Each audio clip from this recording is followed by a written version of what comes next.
After Pierre DuPont finished building the schools, talented and dedicated African-American teachers turned them into first-rate educational institutions. Gladys Clark entered a DuPont school in 1925. This school was great. Mr. Onthank, when we were learning long division, he would put a long division on the blackboard at 11:45. Our lunch hour didn't begin until 12 o'clock. But if you got that division correct, you could even go home for lunch, because we all walked home in those days. If you didn't get it, he kept you there until you learned it, which meant he denied himself his lunchtime. He was so concerned that we got what we were supposed to get.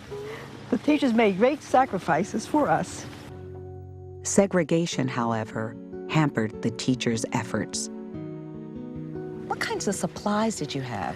Did you have paper and pencils? Well, yes, we had supplies, but as far as the books, we never got new books. What would happen after the books had been used for maybe 3 or 4 years or maybe longer at the other schools, which we call the white schools, we would have to send, they didn't even deliver the books most of the time. The larger boys in the school would have to go over to the white schools and bring the books to Booker T. Washington, and many times some of those books were not in too good a condition. So along with the books would come rolls of Scotch tape. And before we could start studying from the books, each student would have to go through the book and repair the pages that had been torn by the other students that had used them for so many years. And in the front of the book, you'd see lists of names of students that had used these books before you got them, which means that our information was always far behind what they were getting at the other schools. For instance, when they were reading about Lindbergh, we were still reading about the Wright brothers. That's how far behind we were. So it was a challenge, but I guess at that time, we didn't really realize how bad it was. But our teachers were very interested in our keeping the books nicely, even though they were old books. We had to make covers for them. We took brown paper bags and opened them up and Scotch tape and made covers for the books, put our names on the outside and put the title on the outside. And we cared for those books as if they were brand new books. I ordered some social study books and was told by the superintendent that I would soon get them. I waited and wondered why I didn't get them, so when I finally got them, the books had labels in them. And we knew then that the superintendent was waiting to get the new books to put in the high school and give us the used books. Well, our pupils could see that, and when they constantly got books that had been used, it made them feel that they were secondary persons and that they were second-class citizens, very seldom getting anything new. Everything we got in that school was secondhand. It was what the white schools threw away. From the books to the baseball bats to the baseballs, everything we had. That was discrimination. That's the way it was. Now, I thought I remember you telling me you even got used pencils. Yes, we did. They were already sharpened. Some of them would be very small. Very seldom were they long pencils that had not been sharpened. They'd come tied up in a string and be brought into the classrooms and circulated around. I mean, that was the most amazing thing I'd ever heard, used pencils. That was well, just... everything was used that we had. Beyond sacrifices in the classroom, segregation also forced teachers to make personal sacrifices. We knew the salaries were unequal. We didn't get the specifics until I think it was 46 or 47 when the Federation was planning to strike for higher salaries. And the legislature, I guess in an attempt to convince the public that they were getting fair salaries, published every teacher's name in the state and the salary he and she were getting. And although I knew there were unequal salaries, when that list was published, I found 2 teachers in the Milford High School were getting a higher salary than I was getting as principal of the school in the same district. And that's typical of what went on during these days of separate but equal. One of the most significant institutions in Delaware for African Americans was Howard High School.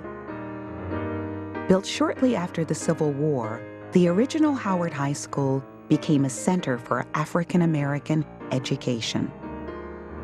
Edwina B. Cruz, the first African American school principal in the state, ran Howard from 1875 until 1920. Under Cruz's leadership, Howard's education was based on the classical model, with all students taking Latin. This was balanced with extensive cultural activities, including literary societies, debating, and dramatic clubs, along with athletic teams. She recruited some of the nation's foremost African American educators. Alice Dunbar Nelson chaired the English department for more than 15 years. Dunbar Nelson was also the wife of noted poet Paul Laurence Dunbar. In 1928, when Pierre DuPont completed the state-of-the-art Howard High building, enrollment increased dramatically, and the curriculum grew to include both academic and vocational subjects. While the new Howard High School was met with widespread enthusiasm, there was controversy over the location of the school. When Pierre DuPont had offered to build a high school, my father thought it very noble, but he thought the placement of the school was very bad.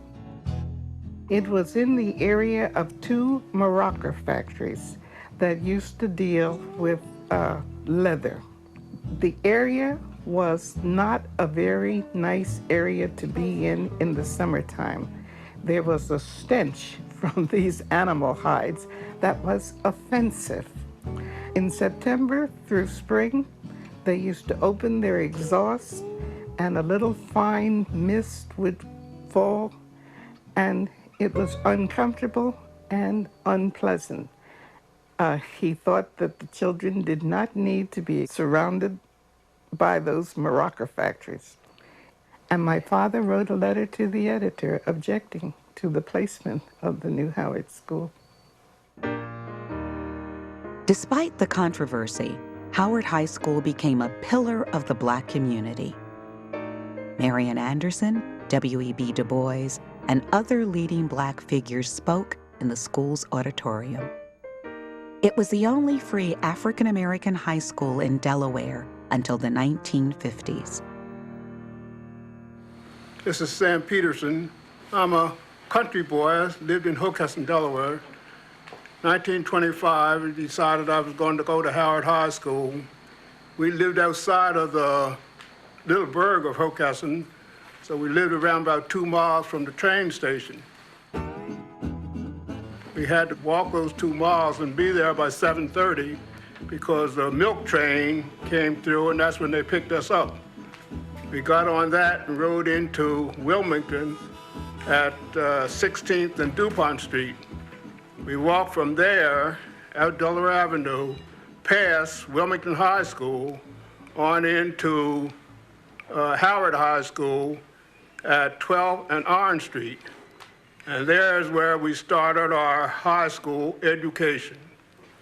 Howard School was proud of their education because Black people didn't have a chance in the world of getting anywhere to do anything or be anybody. And the only way you could do it, we were told, was to become educated. And if you became educated, you had a chance. So we worked hard to become educated. Our teachers were all Black, and they told us that's what you had to do. When we got into Howard High School, of course, we were taught everything. And the teachers were very kind to us. They taught us more than what the books taught us. They taught us how to do a little bit of everything. I'm just looking at how well this is made. Tell me about this. Mr. Whitten was one of my favorite teachers. Now, in his shop, he had me make a desk. And then after I did that, I made a chair to fit the desk. I remember how he made me make a mechanical drawing of this. He's had a lot of influence on me over my whole life. I came to Howard High School in 1933. When I made my dresses in 12th grade, Mrs. Helen Anderson Webb was my sewing teacher. This is the dress that I wore for graduation, and we made it in her class, had to do all the buttons and everything. And also, this is the dress that we bought the material in Philadelphia and made for my senior prom. Mrs. Webb was very particular. Everything had to be done perfectly. If it wasn't, she'd rip it out, and you'd have to do it all over again. But many of the girls in the class made their graduation dresses at that time, and she was an excellent, excellent sewing teacher. I belonged to the class of 1921. We were sort of rebels of the Howard High School. I remember we were looking forward to graduation because then we would be honored by Miss Cruz. Every year, Miss Cruz would entertain the seniors, and the juniors would serve them pineapple sherbet and lady fingers. And the class of 21 was going around saying, next year, oh, next year, it'll be us. Next year, Miss Cruz stopped giving the parties. And we had a music teacher by the name of Etta Woodland, and she taught us how to act in company. And she even taught us how to clap. And she said, when we clap like this, and not like this. So we learned that from her, and I think that has stuck with me from all the time. They taught us more than education. They taught us life.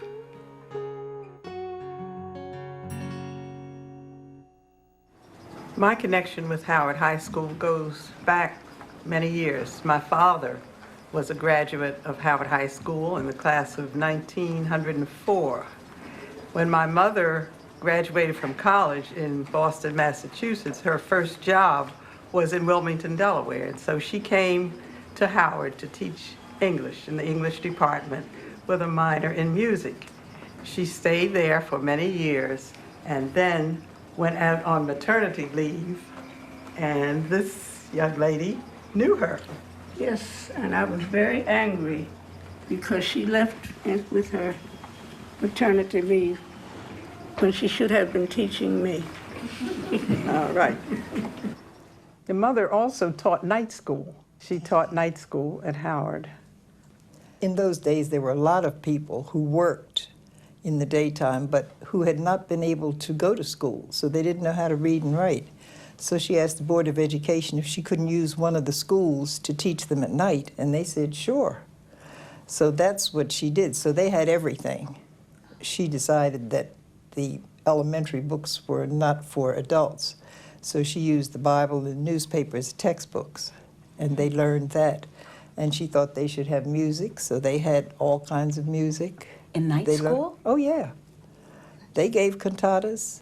She had a student council so they could learn about elections and voting and so forth. There was not only the one night school, they had them in different sections of the city. So there was one on the west side, old number 21 school, and then in South Wilmington, the Elbert School had a night school, and then Howard on the east side, so there were those three schools. Yeah, after she started the first one, it was so successful, the Board of Education told her, well, it had to be for the whole city. So that's how they ended up having to have the rest of them.